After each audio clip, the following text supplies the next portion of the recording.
बिस्मिल्लाहिर्रहमानिर्रहीम। Dear students and all the viewers, may peace be upon all of you. उम्मीद है आप सब खैरियत से होंगे। Students, welcome to a new lecture. Chapter हमारा है कॉम्प्लेक्स नंबर्स और टॉपिक है क्या students? Two dimensional vector. And if I say it is the most important lecture of this chapter तो शायद मैं गलत नहीं होऊंगा। Two dimensional vector, 2D vector. तो let's begin our lecture. My name is engineer Majid अमीन और यूट्यूब चैनल का नाम मैथ्स डॉट फिजिक्स। स्टूडेंट्स, वो तो है हमारा टू डायमेंशनल वेक्टर, मगर उसमें automatically head to tail rule का जिक्र आएगा, एडिशन ऑफ वेक्टर का जिक्र आएगा या पैरेललोग्राम लॉ ऑफ एडिशन का जिक्र आएगा। तो वो तो हमने जरूर पढ़ना है। तो हम आज स्टार्ट लेंगे इससे हेड टू टेल रूल। तो what is head to tail rule? Let's begin.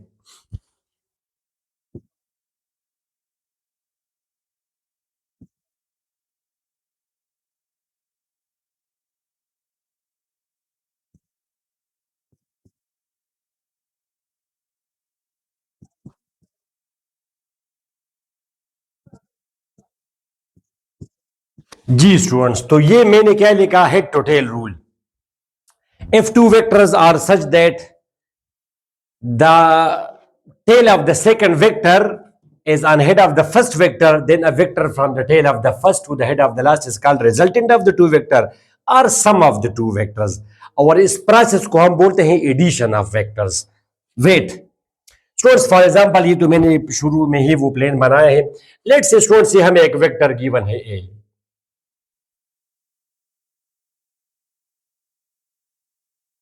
एक वेक्टर है। और ये स्टूडेंट्स, ये वेक्टर रिप्रेजेंटेशन, ये तो ऑलमोस्ट हमने तो अब तकरीबन 5-6 लेक्चर्स ऑलरेडी रिकॉर्ड किए हैं। तो पहले आप देखें, ये वेक्टर का रिप्रेजेंटेशन है। और ये एक दूसरा वेक्टर है स्टूडेंट्स, ये this is another vector B, green vector. अब two vectors are such that the tail of the second is on head of the first. And अगर ऐसे हो तो फिर क्या करेंगे? तो इसके साथ कुछ करेंगे। मगर हेड टू टेल के लिए, एडिशन के लिए टॉपिक हमारा ये भी हो सकता है कि addition of two vectors, addition of two vectors. तो such the tail of the second is on head of the first vector, यानी सेकंड वेक्टर का टेल पहले वेक्टर के हेड पर हो। ठीक स्टूडेंट्स? ओके। तो then a vector from the tail of the first to the head of the last will be called the resultant of the two vector sum। मगर physics में हम resultant, mathematics और physics में हम vector की जुबान में हम रिजल्टेंट लफ्ज इस्तेमाल करते हैं। तो ये है हेड ऑफ द सेकंड, ये है tail of the first. A vector from the tail of the first to the head of the last, ये इस वेक्टर को हम इन दोनों का रिजल्टेंट कहेंगे या सम कहेंगे। और इस प्रोसेस को हम कहेंगे addition of the two vectors. हम बुक्स में लिखते हैं कि vectors can't be added like ordinary rules of maths या ऑर्डिनरी रूल्स ऑफ अलजेब्रा। वो जो प्रैक्टिकल लाइफ में हम करते हैं स्टूडेंट्स कि 2+3 = 5, इस तरह की बातें तो वेक्टर्स में नहीं है। वेक्टर्स की तो अब अपनी दुनिया है और वेक्टर्स को जमा करने का भी एक तरीका है। तो वो तरीका ये है कि अगर दो वेक्टर्स ऐसे हो कि दूसरे का टेल पहले के हेड पर हो, तो पहले के टेल से दूसरे के हेड तक जो वेक्टर बनेगा उसको हम उन दोनों का रिजल्टेंट कहेंगे। इस ग्रीन को फॉर एग्जांपल मैंने बी कहा स्टूडेंट्स, तो इसको हम क्या बोलते हैं स्टूडेंट्स? ए प्लस बी। ये जो रेड वेक्टर है ये असल में ए प्लस बी है, यानी ये ए और बी का जमा है। ए और बी को जमा किया तो ये आया और इसको फिर हमने नाम दिया है स्टूडेंट्स रिजल्टेंट। इसको, इस रेड वेक्टर को या तो आप आर कहें या इसको आप ए प्लस बी कहें। अब क्या मतलब है सर? इसका क्या मतलब है कि ये इन दोनों का रिजल्टेंट है, सम है। हमने ए और बी को जमा किया, इस वेक्टर को और इस वेक्टर को जमा करेंगे तो ये वेक्टर आएगा। क्या मतलब है? तो आप इस लेक्चर को एंड तक आप देखें, आप समझ जाएंगे। अभी फिलहाल टाइम नहीं है तो इनमें समझा दूंगा आपको। मगर ये इन दोनों को जमा किया, ये आया, तो इन दोनों को इसके कंपोनेंट्स कहेंगे। A and B are called components of R. इस तरह बच्चे, और आर को हम ए और बी का रिजल्टेंट कहेंगे।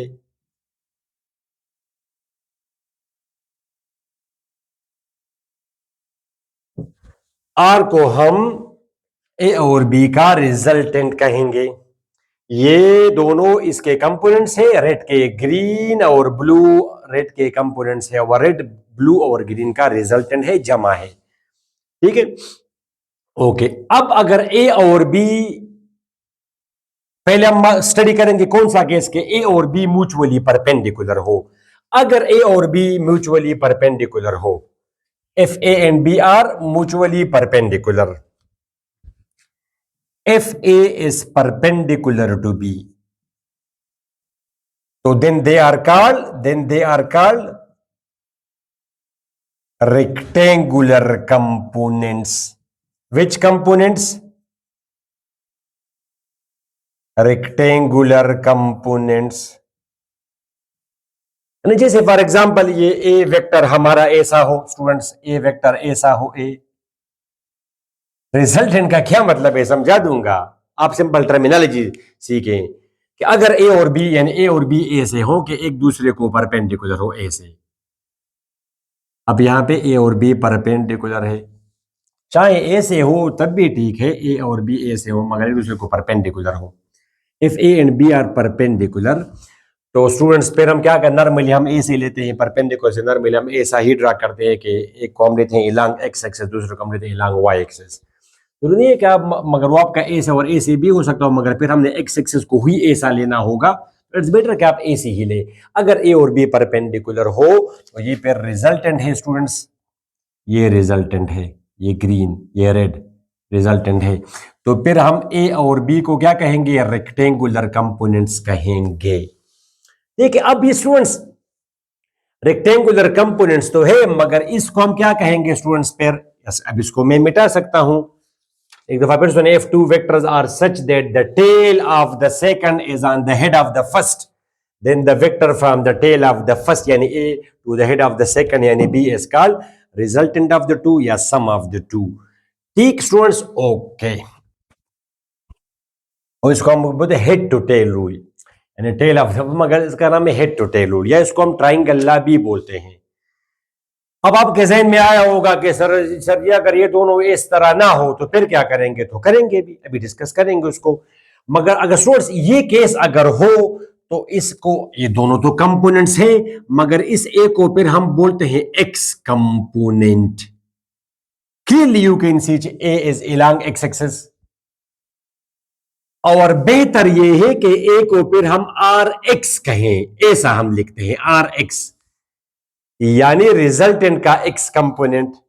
इसको फिर आप ए कहें या फिर आप इसको आर एक्स से कहें, एज यू विश।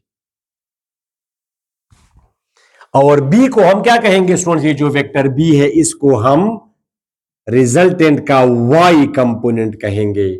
इस बी को हम क्या कहेंगे, वाई कंपोनेंट। तो वाई कंपोनेंट और रिप्रेजेंट करेंगे स्टूडेंट्स इससे आर वाई, यानी रिजल्टेंट का वाई कंपोनेंट। तो फिर तो डायग्राम स्टूडेंट्स, तो आप डायग्राम या ऐसे बनाएं, तो इसके लिए आप लिखेंगे क्या students, R is equal to, और अगर आप ऐसे बनाएंगे नीचे वाले के लिए ऐसे, ये स्टूडेंट्स ये आपका हुआ क्या, ये आपका हुआ B, sorry R X R Y, और ये आपका है आर। तो इसको आप मैथमेटिकली किस तरह लिखेंगे, R is equal to A plus B. इसको आप कैसे लेंगे, R is equal to R X plus R Y.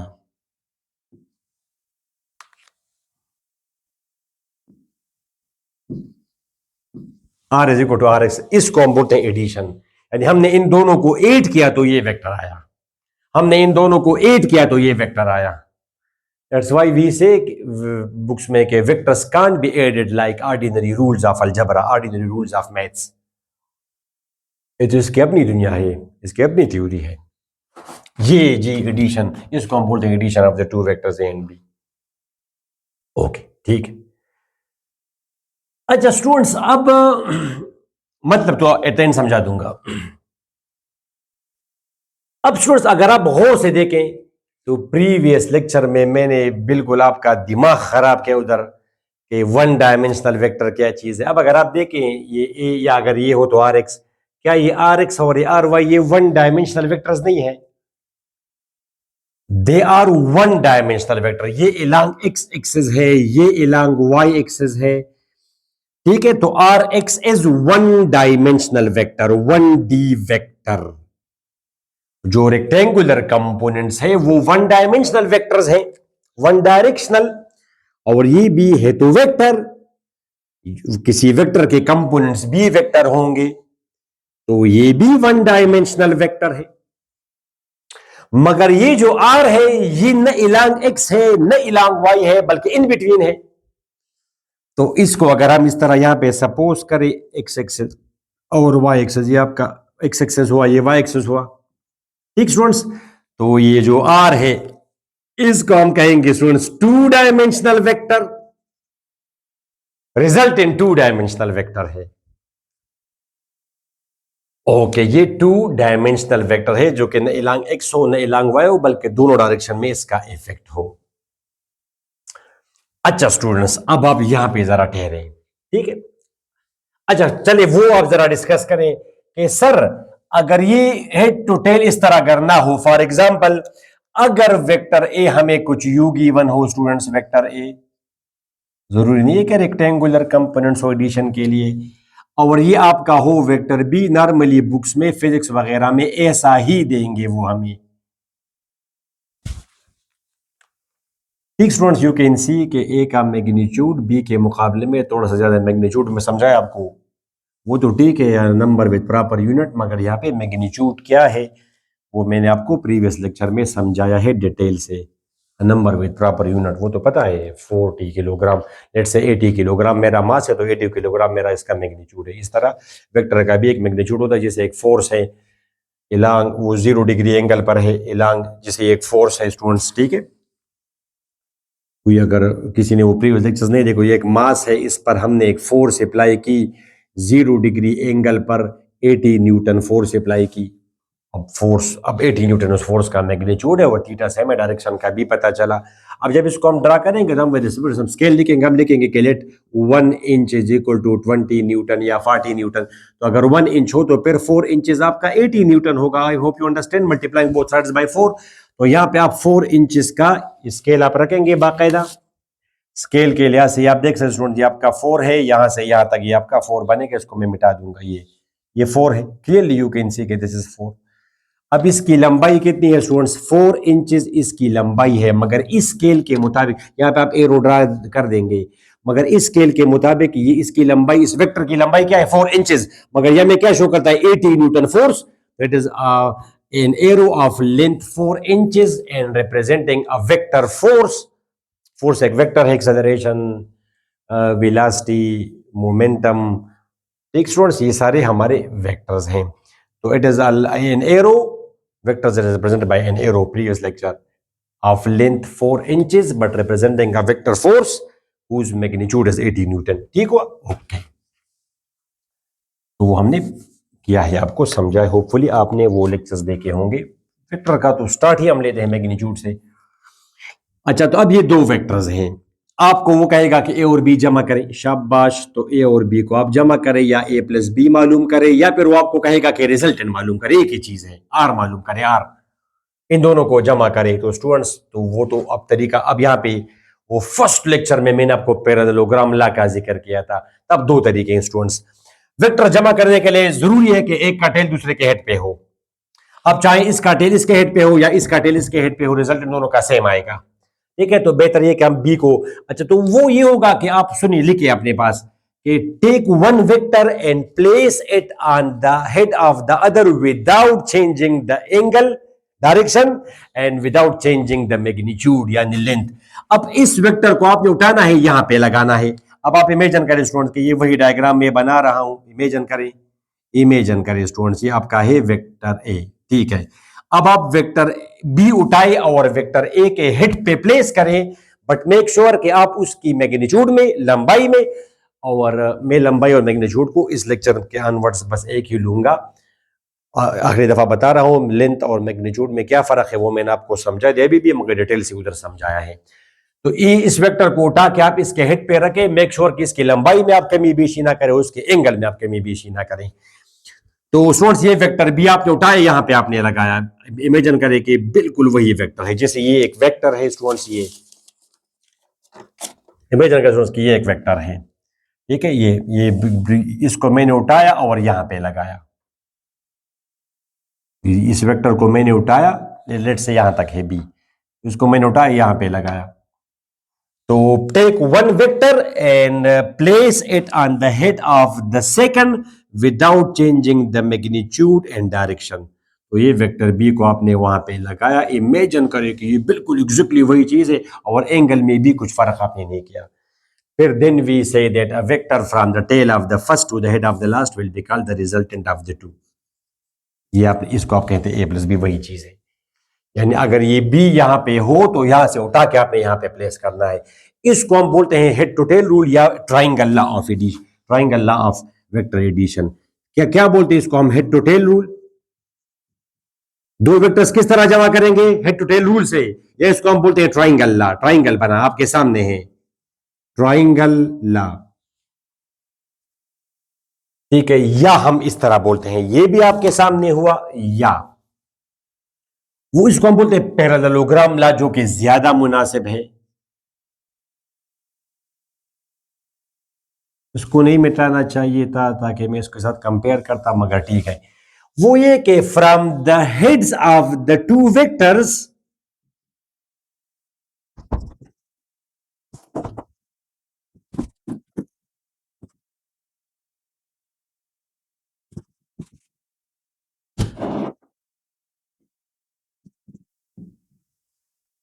Ji students क्या लिखा मैंने? From the heads of both vectors draw parallel to the other vectors, या from the heads of each vector, from the head of each vector. अगर ऐसा हो, अगर already diagram ऐसी हो कि दूसरे का टेल पहले के हेड पे हो, तो फिर तो नो प्रॉब्लम, फिर तो आप उसको जमा कर देंगे एज सच, ठीक है। मगर अगर ऐसा हो कि कॉमन टेल ऐसे गिवन हो, नॉर्मली वेक्टर्स ऐसे हमें गिवन होंगे, तो from the heads of each vector, from the head of each vector draw parallel to the other. अच्छा, अब आप इसके हेड से इस तक दूसरे ग्रीन को आप पैरेलल बनाएं स्टूडेंट्स, तो इस तरह आप पैरेलल बनाएं, ऐसे पैरेलल, ये आपने पैरेलल बनाया, ठीक है। इसी तरह बी के हेड से ए को आप पैरेलल बनाएं, पैरेलल आप जानते हैं व्हाट इज पैरेलल, ये स्टूडेंट्स थोड़ा सा एंगल में फर्क हो, होपफुली ये इसको पैरेलल है, इमेजिन करिए ये बिल्कुल पैरेलल है, ठीक है, ये इसको पैरेलल है। तो फिर क्या लिखा कि then a vector from the common tail to the point of intersection is called the resultant of the two, यानी कॉमन टेल से दूसरे ने दोनों ने जहां पे इंटरसेक्शन किया, यहां से यहां तक आप बनाएंगे वो vector, a vector from common tail to the point of intersection will be called the resultant of the two R, और इसको हम बोलते हैं A plus B, R A plus B. तो जो अभी आपने किया वो बी को आपने उठाया और यहाँ पे लगाया था, तो वही बी है, वही बी यहाँ पे आएगा। अब स्टूडेंट्स बोलते हैं सर इसको हम कैसे यहां से उठा के वहां पे लगा सकते हैं, कैसे? स्टूडेंट्स ये रिजल्टेंट मालूम करने के लिए हम कर सकते हैं, अदरवाइज तो आप पोजीशन चेंज नहीं कर सकते वेक्टर्स की। नॉर्मली जैसे यहाँ पे हमने एक कील टोंक दी है, कील, ठीक है स्टूडेंट्स, यहाँ पे, और यहाँ पे अगर हम फोर्स अप्लाई करेंगे तो ये तो उसको इस तरह घुमाएगा, इसको अगर आप यहाँ से उठा के यहाँ पे लगा देंगे तो ये तो फिर एंटी क्लॉकवाइज टॉर्क प्रोड्यूस करेगा। मगर ये रिजल्टेंट मालूम करने के लिए आप ऐसा कर सकते हैं, रिजल्टेंट, ठीक है, ओके, होपफुली आपको समझ आ गई। अब मैं आपको जरा इसका मतलब समझा दूं, मगर before getting into the meaning of the resultant, आप जरा इसको करें, इसको भी जरा नहीं मिटा दूं, अब इसकी भी जरूरत नहीं रही।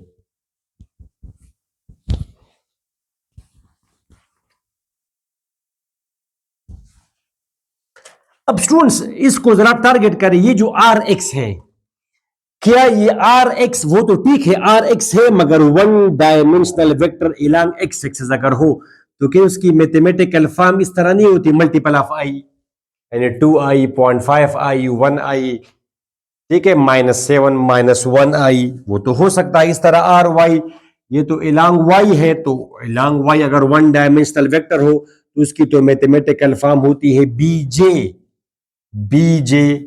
ठीक स्टूडेंट्स, तो इस डायग्राम के लिए आर किसके बराबर है स्टूडेंट्स? ये आप लिखे ए प्लस बी, या ये बहुत मुनासिब है, आर एक्स पता चलता है, आर एक्स यानी रिजल्टेंट का X component plus R Y, ठीक है, और है तो ये ए आई यानी some number of multiple of I, some number जरब जे, ये आपका हुआ माय स्वीट स्टूडेंट्स आर। अब स्टूडेंट्स में अब इसका हरगिज ये मतलब नहीं है वो वाला मतलब कि 2 + 3 = 4। सर इसका क्या मतलब है? ये जो आपने लिखा है कि r = rx + ry, इसका मतलब है students effect of r, effect of r will be equal to effect of rx plus effect of, जाहिर है कि वेक्टर से तो हमारा ये मतलब होगा इफेक्ट्स, ये वो वाला नहीं। स्टूडेंट्स बोलते हैं सर कि ये तो ट्राइंगल में हमने मैट्रिक में पढ़ा है कि दो साइड्स अगर जमा करेंगे तो ये तो इससे ज्यादा आएगा। बेशक मैग्नीट्यूड वाइज, लेंथ वाइज अभी आप देखेंगे, अभी समझा दूंगा आपको। ये दोनों अगर आप लंबाई जमा करेंगे तो इन दोनों का जमा तो इससे जरूर ज्यादा आएगा, मगर इफेक्ट वाइज बराबर होगा। सर क्या मतलब इफेक्ट वाइज? तो आप सोचिए जरा स्टूडेंट्स। फॉर एग्जांपल यहां पे हमने एक कार्टून खड़ा किया,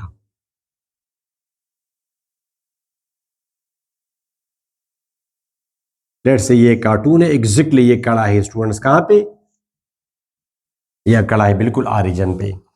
इमेजिन करें कि इसका मास इतना है, वो फिजिक्स की दुनिया में तो मैं नहीं जाता, फिजिक्स तो मैं आपको डिस्कस कराऊंगा।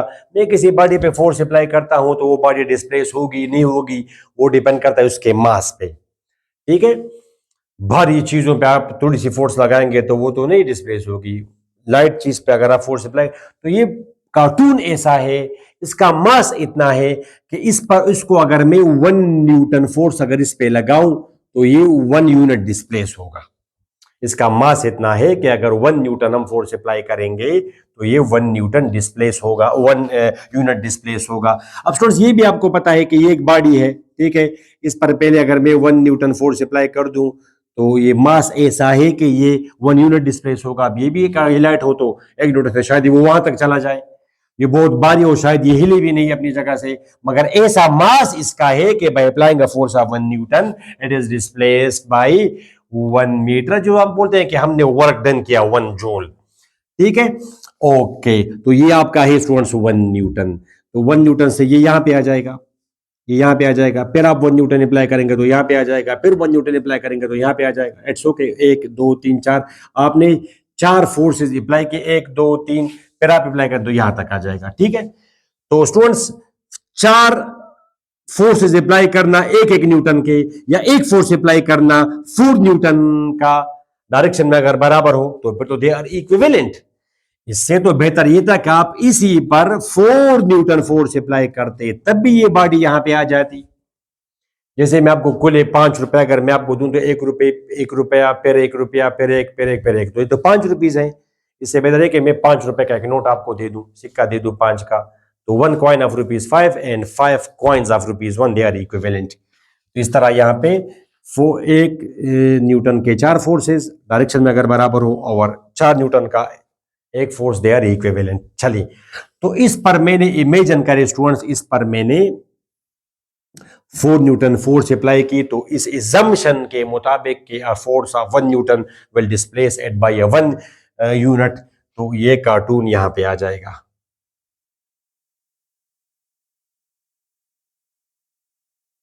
ये वही कार्टून है, फॉर एग्जाम्पल जस्ट इमेजिन, ठीक स्टूडेंट, ये कार्टून यहां पे आया और ब्लू हुआ क्योंकि इसको इसने मुक्के काई, ओके, पनिश, उसको पनिशमेंट मिली, तो ये कार्टून यहां पे आया।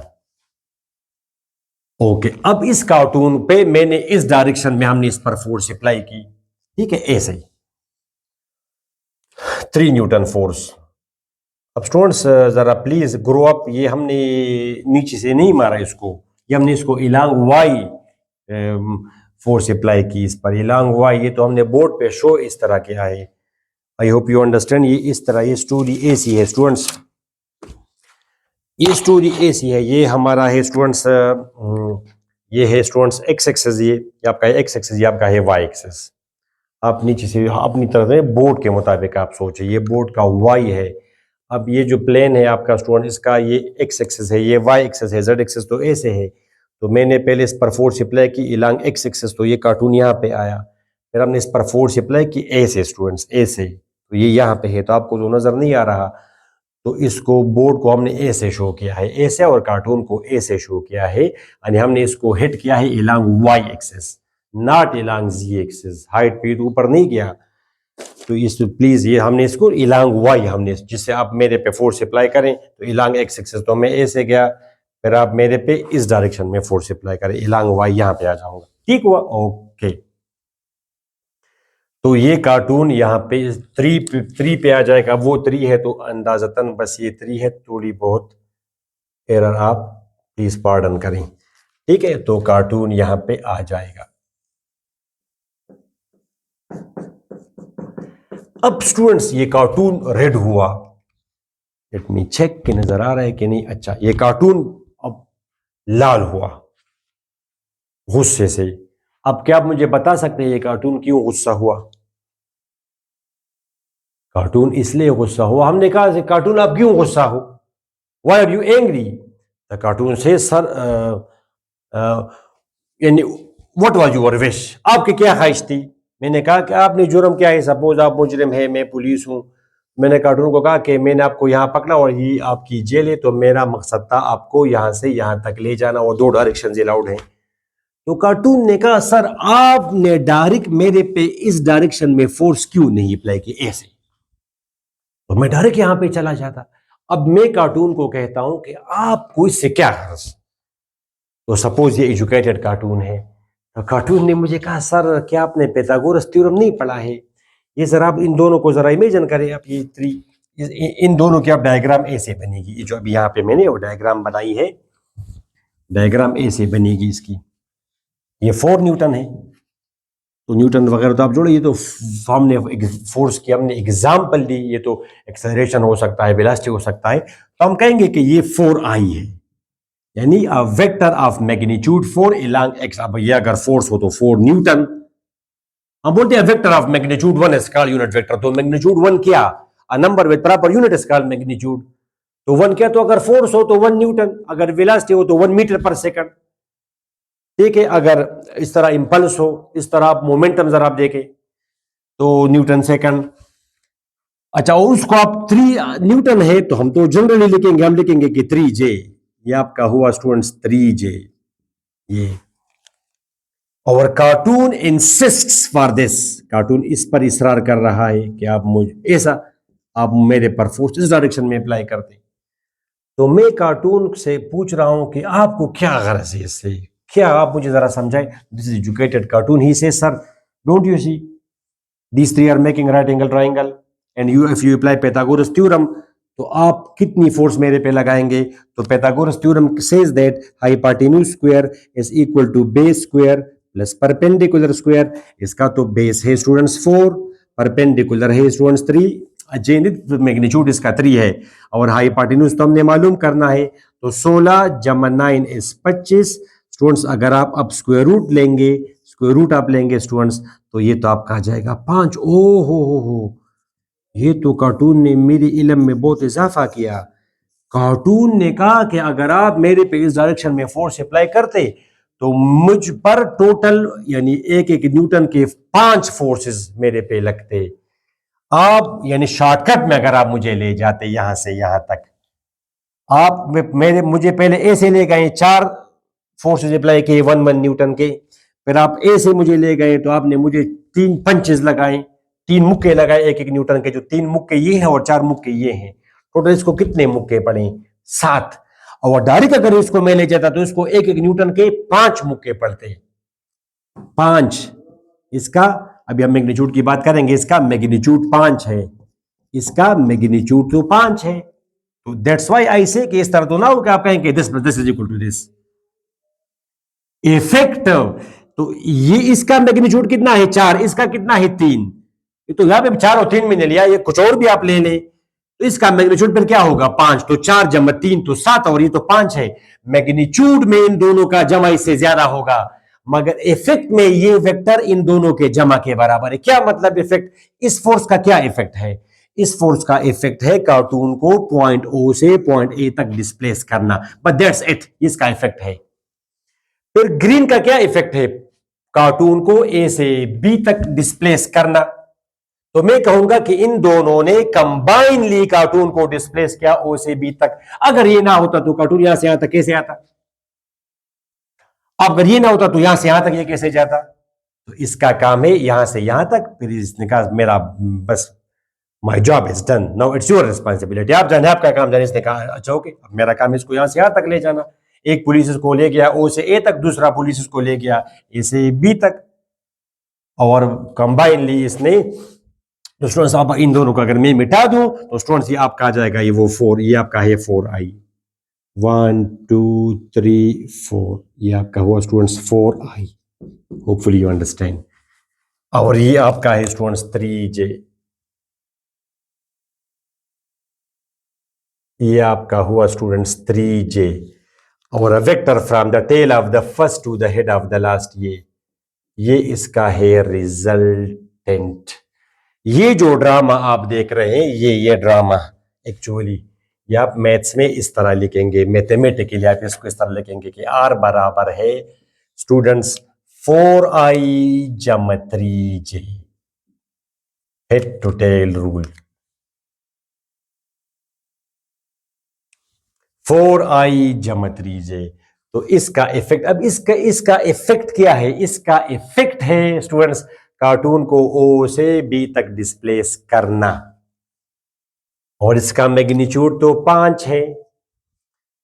तो स्टूडेंट्स अगला लेक्चर में यही डायग्राम होगी, यही से मैं कंटिन्यू करूंगा, फिर हमारा ये वाला लेक्चर बहुत लेंथी हो जाएगा क्योंकि काफी सारे पॉइंट्स और काफी सारी बातें रहती हैं।